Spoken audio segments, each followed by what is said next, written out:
And welcome, everybody. I'm Ray Hanania, and this is the Ray Hanania Show. We got two great guests. First, we're going to speak with Toni Breidinger, the Lebanese American professional NASCAR driver who competes in the ARCA Menards Series East and West, driving the number 55 Toyota Camry for Venturini Motorsports and in the Toyota Gazoo Racing GR Cup North America competition. Breidinger has become one of the racing industry's most dominant female competitors, winning more than a dozen victories in the U.S. Auto Western Midget Series, a top 10 finish in the ARCA Menards Series East in 4 starts, and 9 of top of 10 finishes in 35 races on the main ARCA Menards Series circuit.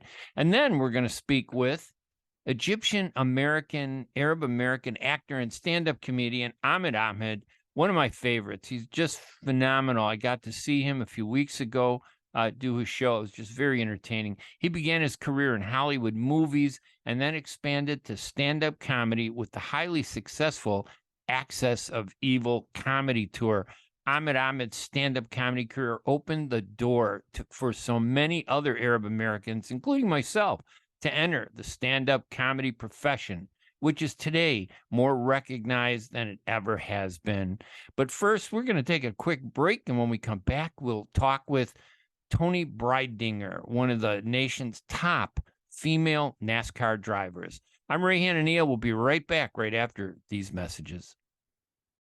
And now I want to welcome my guest, Toni Breidinger, just a phenomenal person. Believe it or not, she's a race car driver. You've probably heard of her over the last few years. Her name has really kind of surfaced in racing. Toni, welcome to the program.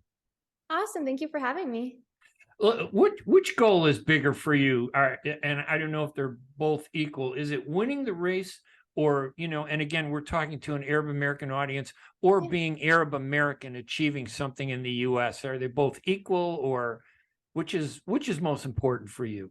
Yeah, I mean, they both have a lot of meaning for me. I think, winning's a little more surface level, whereas, achieving things as an Arab American hits a little bit closer to home. So they're both great in different ways, for sure. And you're in racing as deep as anybody I know, but give us a little explanation for those people who only see a race every once in a while. It's far much more complicated than that, isn't it? Tell us the structure, how you compete, and where you're headed.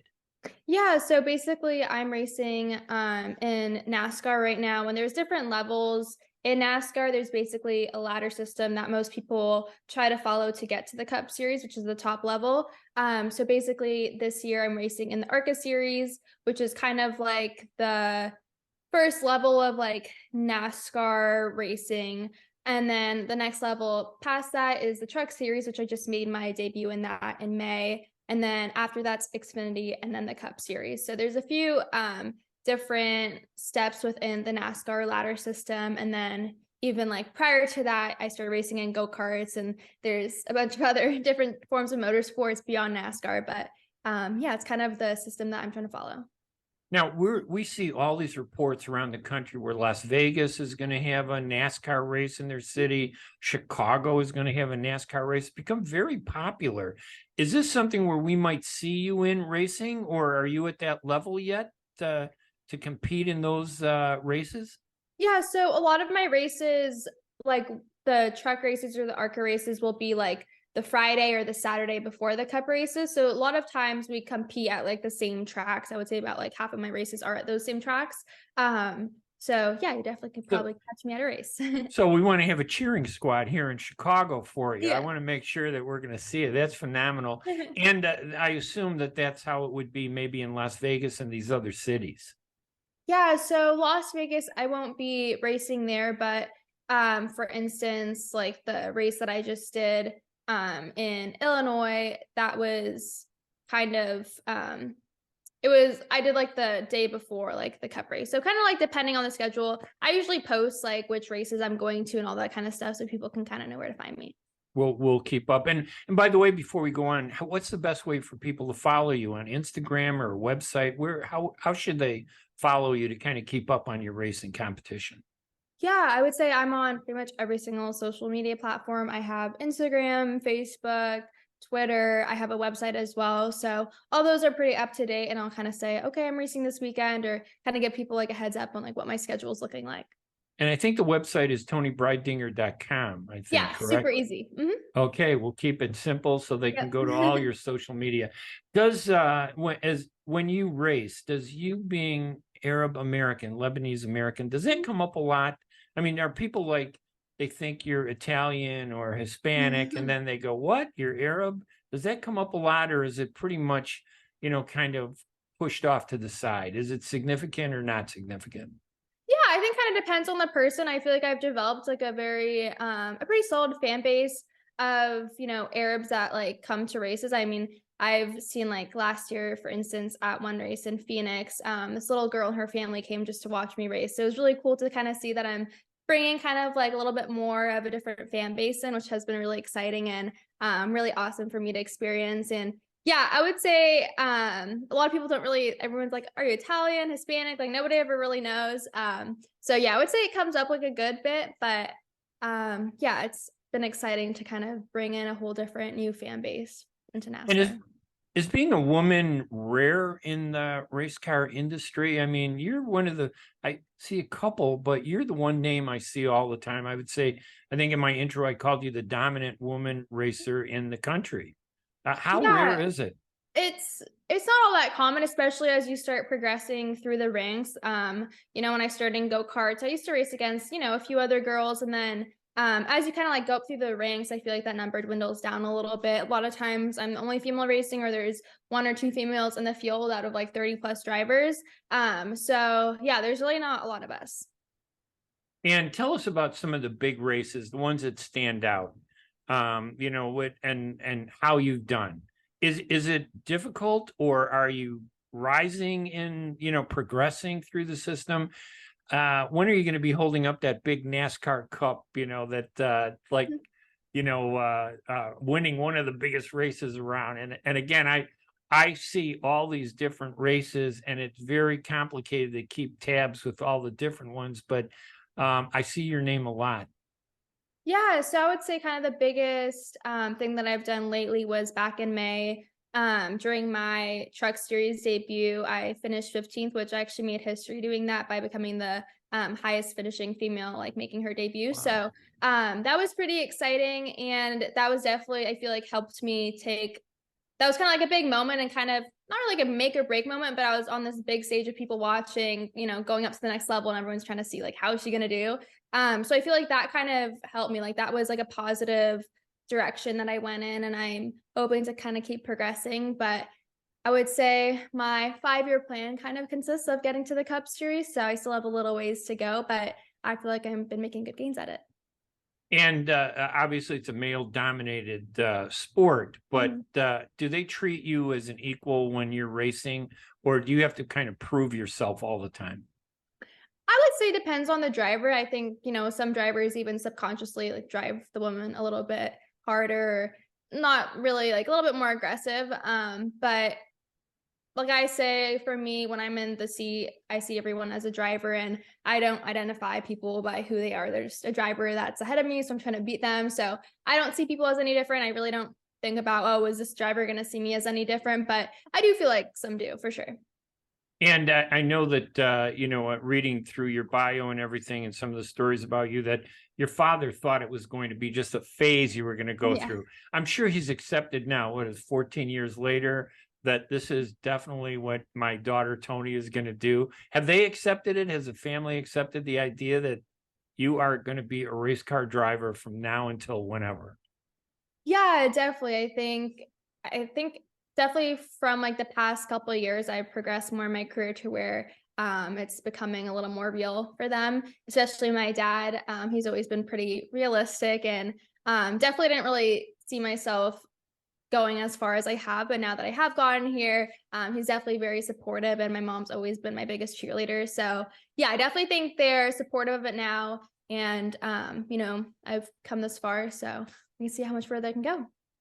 Do you have there been any scary moments in driving? I mean, it's not I mean, it's risky a little bit. And, has there ever been a moment when you thought, wow, this is dangerous? I mean, kind of, I'm never scared when I'm in the seat driving myself. I mean, if I'm, getting in a wreck, usually I have like more concern for my car or my truck rather than myself because I want to just get back out there and race. And usually, if you do wreck, you're not going to get back out. You're kind of like retired for the race at that point, just because the speeds you're going at, and if you hit a wall, the odds are against you. But yeah, I would say definitely like this year I had a pretty hard hit that, when that happens, it kind of like rocks you a little bit in the moment, but never kind of deterred me from pursuing this. So yeah.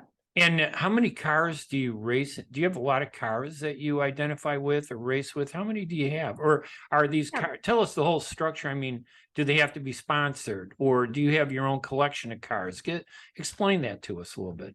Yeah, so I'll try to make this a little simple. It's a little complicated, but basically I drive for a team. A couple of the teams that I drive for are Venturini Motorsports and Tricon. So it's kind of more like they have the trucks or the cars, and then I go and race, and I have to bring sponsors to be able to do that. So it's kind of a simple way of putting it. And then the team has a bunch of cars or trucks just in case, if you do get in a wreck, they have like a backup. So they're equipped with a bunch of cars and trucks, and they always have more. And depending how many races you're doing will depend kind of how many trucks or cars you're using. But yeah, it's definitely a process. Well, and I know being a woman in a high profile sports puts you out there, and it's easy to embrace things like Victoria's Secret as a racing sponsor. I assume they're a sponsor, correct? They are, yes.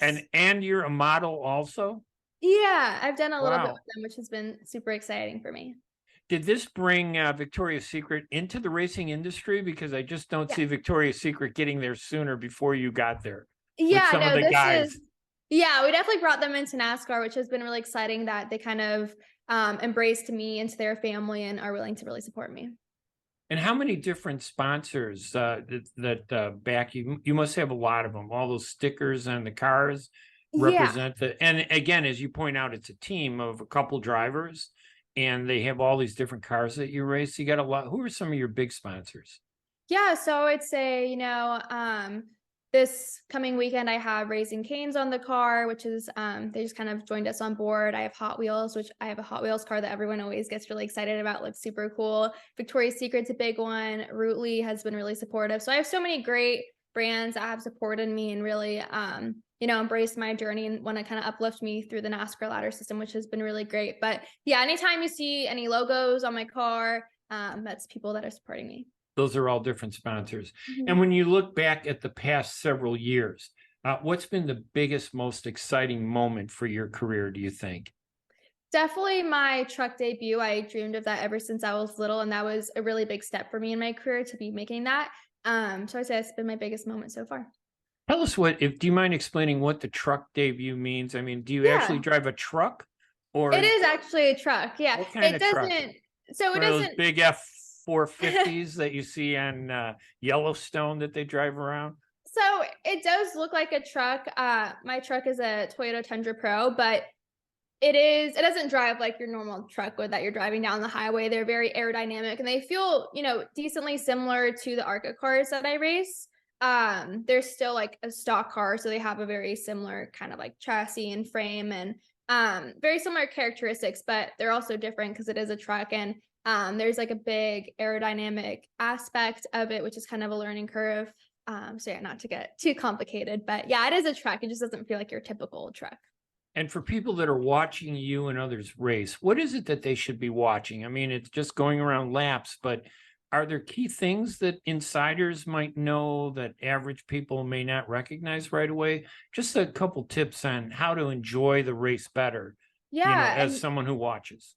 Yeah, for sure. I think, it's hard to see because I think the easiest thing for people to relate, race cars or motorsports to is themselves driving down the highway, which the cars are not nearly as easy to drive as that. Even when we're going straight, we're moving our hands, for instance, like if you're behind somebody, your truck or your car is going to handle different. If somebody is next to you, that's going to like change how your truck or car reacts. So there's so much going on. Like when people are right next to each other, it changes everything about your truck. If you're in, they call it like clean air or dirty air. So there's a lot going on behind the wheel, and sometimes during races they'll show in-car cameras, and you can really see, how much we're working, how much we're moving, and what's kind of like a big moment for us, like, doesn't really look like that on TV sometimes. So yeah, I feel like just kind of learning about all that little stuff. And I think that also the easiest way to get into, watching races is by finding a driver that you like and kind of having somebody to root for. I feel like that always makes it a lot more exciting.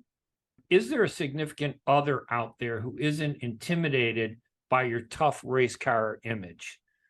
Yeah, I mean, I would say I don't have like a significant other, but I do feel like sometimes people do get a little bit intimidated by me being like a race car driver. But you got to be somebody very hard to have a relationship with when you're the better driver.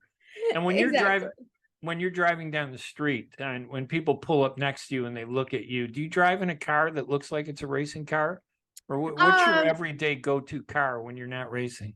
Yeah, so I don't really have a fancy kind of sports car or anything like that. I have a Toyota Tacoma that I drive, so it's not really, doesn't make me look like a race car driver. But I've driven like a couple nice cars before, and it's just not nearly as fun driving it on the road versus a track. I'm like, what's the point if you can't really have fun with it and kind of push the car to its limits? And I kind of like a big car. I travel so much, I like to be able to throw all my luggage in the back. So yeah.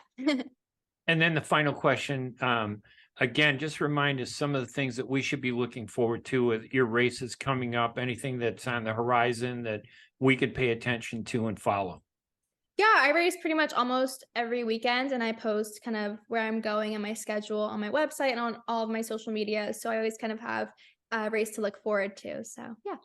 All right, Toni, listen, thank you. It's always a pleasure to have you on the show. This is your second time. You've been so generous to join us and talk to us, and we really appreciate it because it's so unusual. It's so different than politics, and it's so nice to see somebody like you doing so well in an industry where you're actually breaking ground. So we're really excited for you. Thank you. I really appreciate it. And we're going to take a quick break, and when we come back, we're going to be talking with comedian Ahmed Ahmed. I'm Ray Hanania. We'll be right back right after these messages. My first guest is Ahmed Ahmed, who began his career in Hollywood movies and then expanded to stand-up comedy with the highly successful Access of Evil comedy tour. An Egyptian American, Ahmed Ahmed's career opened the door for so many other Arab Americans to enter stand-up comedy, which is today more recognized than it ever has been. The best way to follow Ahmed Ahmed is on Instagram at Ahmed Ahmed Comedy. Should I call you by your first or your last name? What do you prefer? However it rolls off your tongue. Ahmed, tell us a little bit about your family background and where they came from. Well, first of all, thank you for having me on your program. I haven't seen you or talked to you in several years, so it's a nice reconnection. Thanks for reaching out and wanting to chat with me. I've been in Guantanamo for the last 2 years, so it's okay. I was born in Helwan, Egypt, which is right outside of Cairo. My dad, my mother and father immigrated to the US when I was about 1 month old. I always tell the story of how my father, he actually got our immigration papers the day I was born. Wow. So he came into the hospital room, we're going to America. It was like one of those Lion King moments. And we moved to Riverside, California, right outside of Los Angeles. My dad, he lived the American dream, God rest his soul. He, didn't speak much English. I think he had a few $100s in his pocket. We lived in a studio or 1-bedroom apartment at the time. My mom, my dad, my older sister, myself. He took a job as a gas station attendant, pumping gas at a Shell gas station. I think he was making $1.75 an hour back then. Wow. This was 1970. And he just outworked everybody, and he ended up buying the gas station eventually. Wow. Which is, which is very, very typical of a Middle Eastern, Arab, mindset back then. You just work 14, 15-hour days. Your hands are greasy. You've got oil all over you. My mom was a stay-at-home mom. She learned how to speak English from watching soap operas. And we grew up in Riverside, California. inside my household was a very traditional Egyptian, Arab, Muslim, sort of insulated and isolated environment. And then outside, it was, like middle America. We lived in the suburbs. I had a relatively pretty normal childhood, elementary school, junior high school. So I grew up very, westernized and very Americanized. I think we were the only Egyptian family in the neighborhood at that time. But we were kind of, my mom was always cooking stuff with like garlic and cumin and cloves, and so our house smelled like just a cultural fantasy going on food wise. I used to always joke around and say people used to think we were like the Munsters or the Addams Family. We were the weird family on the block. And so I graduated from high school barely. I was active in high school. I played sports. I was in talent shows. I ran for class president and did all the cool things you're supposed to do in high school from a social standpoint. I wasn't closed off at all. I was actually very outgoing. And I grew up watching some of my favorite sitcoms back in the day. Happy Days, and like you mentioned earlier, Chico and the Man, Three's Company, Everybody Loves Raymond, Roseanne, Home Improvement, Seinfeld, The Cosby Show. Before Bill Cosby became Bill Cosby. I grew up watching sitcoms. Good Times. What's Happening? These were TV shows that were like escapism for me. Yep. Growing up in a really strict household and then trying to blend into American society. Every night I was watching these sitcoms and I would just laugh my butt off and go, you know what? This is cool. And then I started going to movies. And I think one of the first movies I ever saw as a kid was Rocky. And I remember coming out of the movie theater feeling so inspired and so just full of life. And I thought, wow, movies can really move you. And so entertainment was kind of the direction I wanted to go in because I just enjoyed it so much. The entertainment aspect of it, not the glitz and the glamour and the Hollywood toxicity. It was more about not even the money, really. It was just more about entertaining people, making people laugh. My dad had a great sense of humor. He'd always crack jokes, and he was always the guy at the wedding or the birthday party or the dinners or the funerals, even in the corner, smoking a cigarette, holding court. So I think that's where I maybe got it from. That's an Egyptian thing too, isn't it? The humor. I mean, when we think of humor in the Arab world, it always starts in Egypt, and then you hear about comedy elsewhere, but it could be dangerous in other countries. But in Egypt, the number of comedians were just amazing. Yeah, Egypt has been and always will be considered the Hollywood of the Middle East, and we're considered like the comedians of the Middle East. Egyptians are very, joyful and gregarious and just love to be expressive and passionate. It's a bit of a pushy culture at times if you've ever been to Egypt. But it's a very sort of forward-thinking culture and society. And Egyptians just kind of have that, what they say in Arabic, dem khafif, which means light-blooded. We were light-blooded culture. So you're on the West Coast, which I think plays into the Hollywood. You're there. That's where movies and you think of sitcoms and entertainment coming up from the West Coast. Yet, when I look at movies, growing up watching the movies, I watched all those same. I'm older than you, obviously, but I watched all those same TV sitcoms. But there were so many movies where we were always, the bad guy. And I'd be eating dinner at the table, and I'd look around, and all my uncles look like the terrorists that I just saw in a scary movie. And how do you get into that? How do you deal with that when you get into that as a profession? How did you deal with it? Well, so when I graduated from high school, I moved to Hollywood right away. And I did what every starving, struggling actor does. You get 2 jobs, I worked as a personal trainer during the day. I was a waiter at night. And then on my off nights, I would take acting classes. I eventually got an agent, and I started booking small parts. They call them under five lines. So I was doing small, very small bit parts in like soap operas and stuff like that. And then I finally, you know, Hollywood had a good 10 years where they were making movies about, you know, terrorism and stereotypical characters, cab drivers, the sleazy Arab prince or whatever. Is very, very, you know, much of a typecasting, stereotypical journey for me. It's funny because you know Jack Shaheen, obviously, right? Oh yeah.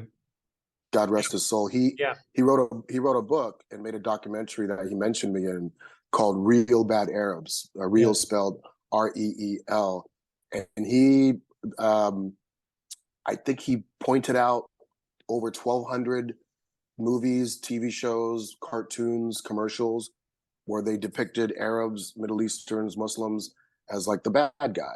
Right. And he was really kind of on the forefront of trying to dispel those stereotypes and kind of, you know, normalize us and humanize us. And you see you see stereotypes about a lot of other ethnic groups too, but it's usually balanced. You'll get a negative stereotype and a positive stereotype. We seem to just have at least the preponderance were negative, weren't they? You didn't see it's starting to.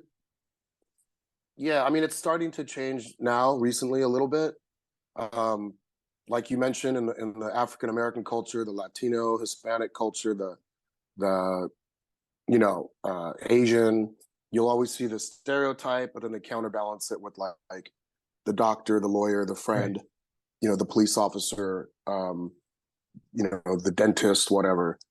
Whereas Arabs and you know, Middle Eastern people never got that.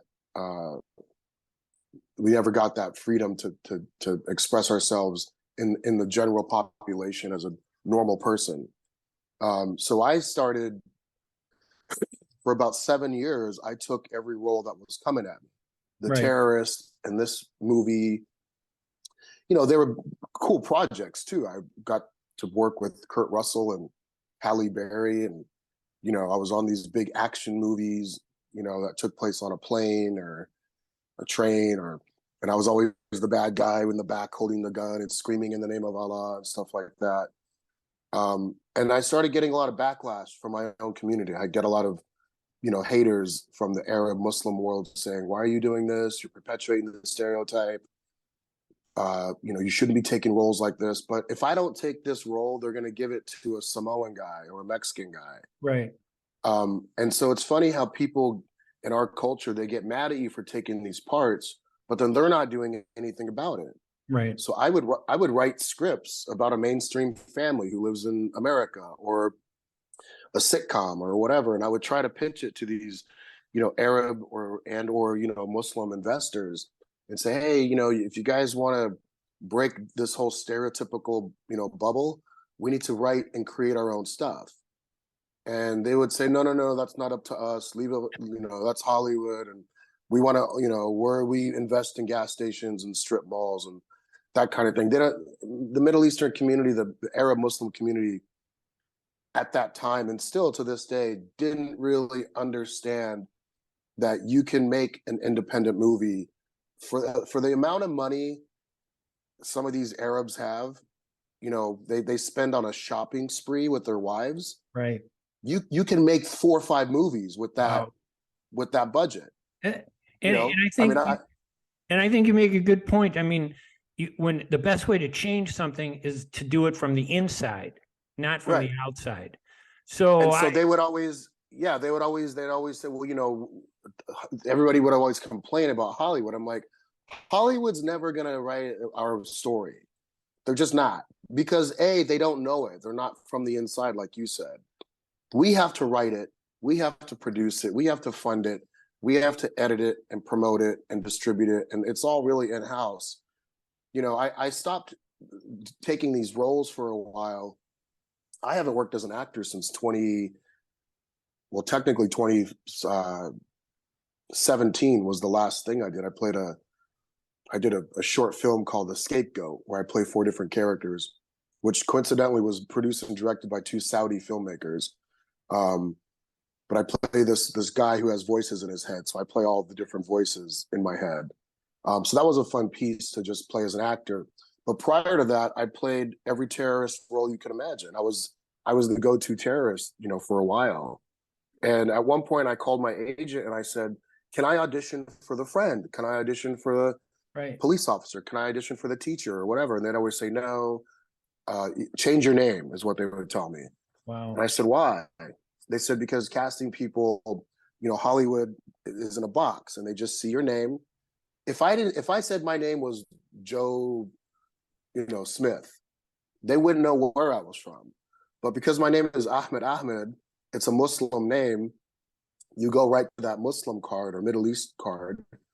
And so that was the case. So I refused to change my name. I was really stubborn about it. I said, "Call me if you have anything other than these terrorist roles." The phone stopped ringing. And then I ran out of money. I went back to waiting tables. I started making a lot of money waiting tables because I was making my customers laugh. And I thought, you know what? Why don't I just get the food aspect out of the way and go right to commerce and just do stand-up comedy? Wow. So that's when I had my, my vision, my ru'ya, my epiphany that said, go be a comic, keep your name. It's a catchy name. No one's doing it at the time. No one was doing stand-up comedy from the Middle East. Right. At least in the traditional stand-up form. Right. And in the sort of contemporary Western, Americanized form. And so I started doing it. I got lucky and got passed at the world famous Comedy Store, which was owned by Mitzi Shore. God rest her soul. She took a chance on me and she just loved my voice. And eventually she hired a couple other Middle Eastern American comics, Maz Jobrani, this cat, Aaron Cater. And we eventually started a show that she called the Arabian Nights. But we later changed it because Iranians are Arabs. And a lot of Iranians were getting upset with Maz, like, "Why do you call yourselves Arab? We are not Arab, we are Persian. We had our own empire." So Maz called me up one day and he said, "We got to change the name. Iranians are getting really pissed off." I said, "Sure." So right at that time, President Bush was in office and he coined the phrase "axis of evil." Great. So we stole it from him and we just put Comedy Tour in the end. So we were called the Axis of Evil Comedy Tour. Nobody saw that coming. I didn't even see it coming. It was great. What's that? It was great. I was saying it was great. And believe me, when thanks. I say this, you inspired so many people. Especially after September 11th, it was like a competition for Arabs like me and anybody in writing or speaking. We're always joking around. I go, wait a minute, look what they're doing. We could do the same thing. And yeah, we got lucky. It was really, we just had time. It was great timing. It was, and nobody was there to fill the void.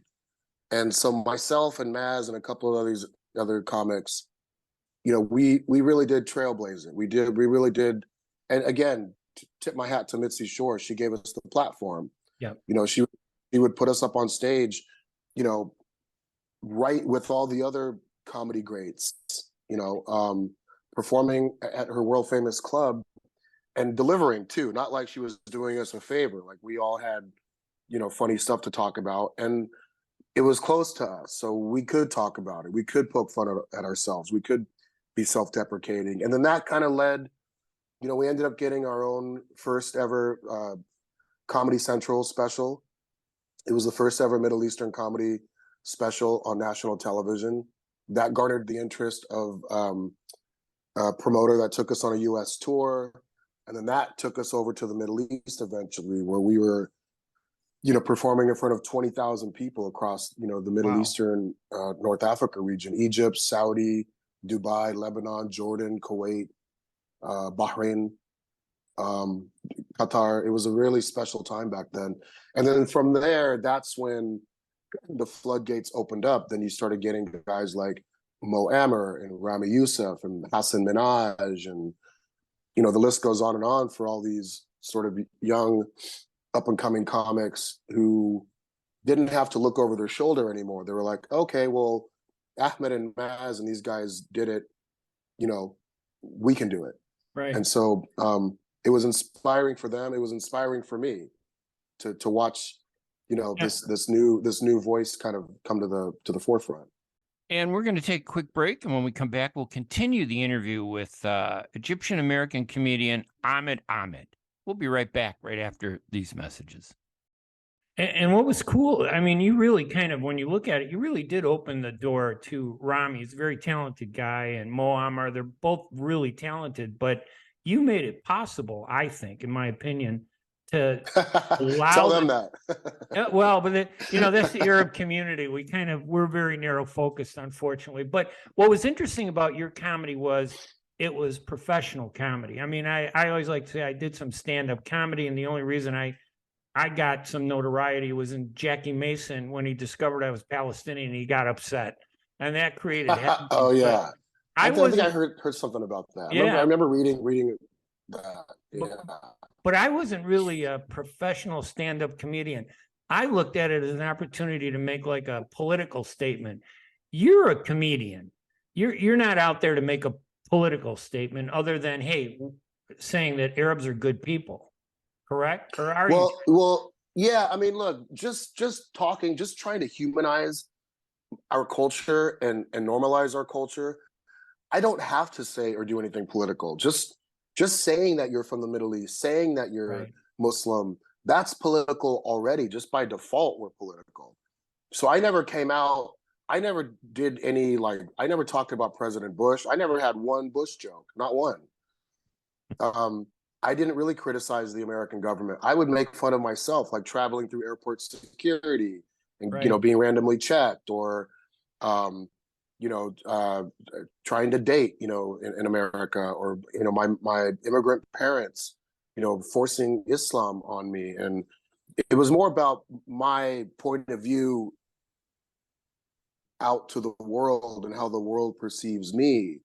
Where, you know, as opposed to saying we're Arabs, you have to listen to us, and screw America. That wasn't my point of view. My point of view was more, you know, Eddie Murphy, Richard Pryor, you know, self-deprecating, making fun of myself. Because when you make fun of yourself, nobody can make fun of you. You've already beat them to the punch. That said, you know, I grew up watching a lot of stand-up comedy. And I spent, you know, 16 years at the Comedy Store every night of the week performing. Sometimes, you know, they have 3 different rooms, so sometimes you get up three times a night. Wow. And then I'd go down to the Laugh Factory and go to the Improv, and sometimes I wouldn't even perform. I would just sit in the back of the room and watch comedy, because I just wanted to learn like the tricks of the trade. Everybody thinks they're funny. Everybody thinks they can get up there and do it. It's not that easy. It took me many years to hone my craft. I mean, I even, to this day, I've been doing stand-up comedy around the world for almost 30 years. I'm currently in Chicago. I did 2 shows last night at the Comedy Bar, which is a really cool, kind of small, you know, boutique. Like, I consider it an A-list club, but it's small, probably seats like 150, 200 people. But the first show I did was fun. Second show, not so great. So you're never, you know, you can't slam dunk every basketball with comedy. You're going to have off nights, and that's just the name of the game. And if you can muscle through those off nights and shrug it off and say, all right, well, just put it behind me, learn, and then move forward. But I'm still learning. I'm still crafting and honing and trying to get my voice, you know, my point of view down. Well, even though I'm older than you, I still look up to you as a comedian, because when it comes to Arab stand-up comedy, believe me, Ahmed, your face is the icon of Arab comedy in the United States. Well, I appreciate that. And I know that you said you kind of, thank you, but you kind of got out of Hollywood movies, went deep into stand-up comedy. Are you thinking about getting back into it? And is there ever going to be a day, for example, when we have like one of those sitcoms? Have you been working towards it? Like everyone, Bola, or you know, Chico. Everybody loves Ahmed and everybody the loves Man. Ramadan. Ahmed and the Man. No, you know, I tried to pitch again. Like I've I've always been ahead of my time. I've always tried to pitch stuff to Hollywood, and they just love to shut you down. The game has changed a little bit now. I mean, you know, Rami has his show on Hulu. It's not a sitcom, but you know, it's kind of like a culturally, you know, awkwardly dark comedy. I haven't watched all of the episodes and seasons, but I actually auditioned for his show. And then, you know, you have Mo Amer, who had his show on Netflix, I think, for a couple seasons, but they're not sitcom, they're single camera comedies. So are we ever, you know, gonna have a sitcom? I hope, you know, I hope that one of us pops and, you know, gets Hollywood or one of these streaming platforms to greenlight a show. You know, do I ever want to get back into acting? Yes, to answer your question in a nutshell. Do I want to audition for stuff and put myself on tape and try to like really fight for these parts? No. It's very time consuming. People don't realize, you know, when your agent calls you and says, hey, I have an audition for you, it's due tomorrow, and you have to memorize 10 pages of dialogue and put yourself on tape. And then, you know, it takes hours and hours to do that. Or if you go to the audition in person, you got to drive across town, you got to find parking, you got to wait in a room with 50 other actors who look just like you, and or maybe, you know, maybe doing the same thing you're doing. And so it's, for me, it's a bit of a you know, jumping through too many hoops. So what I did was I'm just focusing on my stand-up, and I'm pulling back, and I have technically 3, maybe 4 TV show ideas that I've created. I've written scripts, I have pitch decks, I'm developing. They're not necessarily Arab, Middle Eastern, Muslim oriented or based, but the main characters are. There's 2 films that I wrote. One is a kind of a spoof on, I don't want to give it away, but it's a kind of a spoof movie on a Middle Eastern guy who has a mistaken identity crisis going on. And the other one is a romantic comedy, and it's very mainstream. And a friend of mine said, don't write anything that's too, you know, Arab or Muslim oriented. Just write a movie about a guy who happens to be that, but he's not, that's not the main focus. And then you'll get middle America and the rest of the world to kind of jump on board. Well, isn't that what a lot of these comedians like Ray Romano, everybody loves Raymond. It wasn't an Italian-American sitcom. Nah. The Italian-American aspect was there. You don't, and I think I'd love to see, and I hope you're very successful with this, because it'd be great to see a mainstream sitcom where the character happens to be an Arab American. It doesn't have to be like an Arab focused thing, but just seeing an Arab in a role in a sitcom, because comedy is so powerful to get people to change their attitudes. I was on a sitcom for 3 years called Sullivan and Son. That was on TBS. It was 2012, 13, and 14. I remember it. Great stuff. And I played, it was from the producer of Cheers, Vince Vaughn, who's also a Chicago guy. He was the executive producer alongside with Peter Billingsley, and Steve Byrne, who's a Asian American comedian. He wrote it and produced it, and they wrote a role for me. My character's name coincidentally was Ahmed, and I played an Egyptian American guy who basically was a tow truck driver in his 40s and a hopeless romantic. I remember. And I thought maybe that would spin off into letting me have my own show, and it didn't. But that's not to say that that will never come. I mean, for me, my dream job would to be on a sitcom that showcases, you know, my upbringing, my family.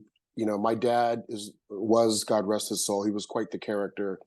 And he does kind of have that, you know, whatchamacallit. My dad's a cross between like Red Fox from Sanford and Son. Right. And and gosh, what was All in the Family? What was his name? Archie Bunker. Archie. My dad was kind of like that guy, a little bit more lighthearted and funny, but you know, he had that old school like immigrant, you know, not racist, but had like, you know, racial undertones. And you know, he was an immigrant from Egypt who didn't speak any English, and was very sort of compartmentalized in his own little world. But he was, he would be the star of the show. Yeah. And, and it's very much Sanford and Son. Like, I would be the straight guy. My dad would be the funny guy. I would love to see that happen, because I know people say, well, you do have sitcoms. You got Rami and you got Muammar, and not to knock them. I love both their shows, but those are 8-episode seasons. Well, they're not sitcoms because there's no live audience. Oh, interesting. Yeah, they're all single camera. There's funny stuff in there, but I guess, if you can make a live audience laugh in a scripted show, for me, that's comedy gold. Right. And that's why shows, if you look at all the successful shows on television, it's funny because when I was on Sullivan and Son, we would do 2 tapings a day, one in the afternoon, one at night. And once a week, we would shoot every Tuesday, and we had live audience. We had 200 people in a live audience, studio audience. And I remember people used to comment on my social media or send me like nasty messages saying, your show's not funny. What? Too bad you guys have to use a laugh track. I'm like, we didn't have a laugh track. Those were real people with real laughs. You gotta ignore that stuff, Ahmed. But we also had some of the best actors on the planet on our show. We had Christine Ebersol, who's a 2-time Tony Award winning actress. We had Dan Lauria, who was the father on Wonder Years.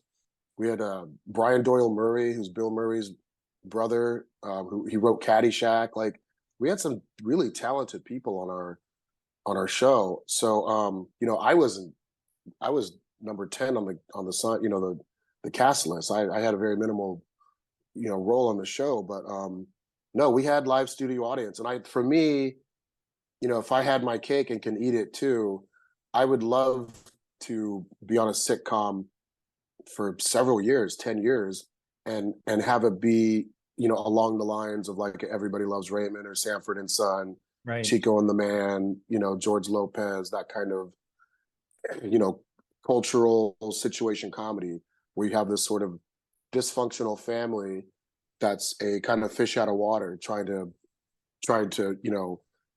be cohesive in our Western society.